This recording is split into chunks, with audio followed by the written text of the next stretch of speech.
ಅಲ್ಲ ಗುರು, ಪ್ರಜಾಪ್ರಭುತ್ವ ಅಂದ್ರೆ ಏನು? ಪ್ರಜೆಗಳಿಂದ ಪ್ರಜೆಗಳಿಗಾಗಿ ಪ್ರಜೆಗಳಿಗೋಸ್ಕರ ಯಾವನ್ ಬೀದಿಗೆ ಬಂದು ಪಾದಯಾತ್ರೆ ಅದಿದು ಹೋರಾಟ ಮಾಡ್ತಾನೆ ಅವನು ನಾಯಕ ಆಯ್ತಾನೆ.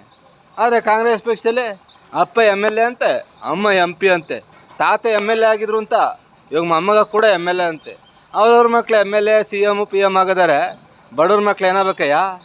ಏನು ಸಹಾಯ ಗಂಟೆ ಜೈಕಾರಕ್ಕೆ ಹೋಗ್ತಿರ್ಬೇಕಾ? ಹೈ, ಮೊಮ್ಮಗನಿಗೆ ಇನ್ನು ಮೀಸೆ ಬಂದಲ್ಲ, ಆಲ್ರೆಡಿ ಎಮ್ ಎಲ್ ಎ ಅಂತೆ ಎಮ್ ಎಲ್ ಎ. ದೇಶ ಎತ್ತಾಗೋಗ್ತಿದೆ ಗುರು. ಏನು ಬಡವ್ರ ಮಕ್ಕಳು ಬಡವರಾಗಿರಬೇಕು, ಶ್ರೀಮಂತರ ಮಕ್ಕಳು ಶ್ರೀಮಂತರಾಗಬೇಕಾ? ಇದೇನೇ ಕಾಂಗ್ರೆಸ್ ಪಕ್ಷ ಅಂದರೆ? ದಾವಣಗೆರೆಯಲ್ಲಿ ಮುಸ್ಲಿಮ್ಸ್ 80,000 ಓಟಿದ್ದಾರೆ.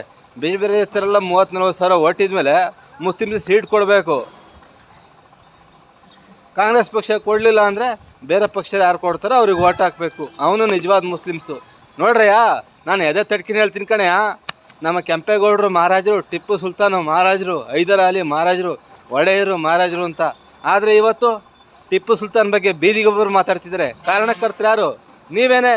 70 ವರ್ಷದಿಂದ ಜಿ ಹುಜೂರ್ ಅಂತ ಕಾಂಗ್ರೆಸ್ಸಿಗೆ ಓಟ್ ಹಾಕಿದರೆ ಮೋಸ ಮಾಡ್ದಲ್ಲ ಇನ್ನೇನು ಮಾಡ್ತಾರೆ? ಹೇ, ಸ್ವಾತಂತ್ರ್ಯ ಬಂದು ಹೊಸರಳ್ಳಿ Muslims 16-18 M L A seat ಗೆಲ್ತಿದ್ರು. ಇವಾಗ 4-5 ಕುಸ್ತೋದ್ರು. ಏನಕ್ಕೆ?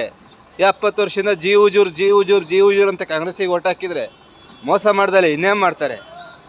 ಒಬ್ಬ ಮುಸ್ಲಿಮ್ ಬದಲಾದ್ರೆ ಸಾಕಣೆ ನನ್ನ ವಿಡಿಯೋಯಿಂದ.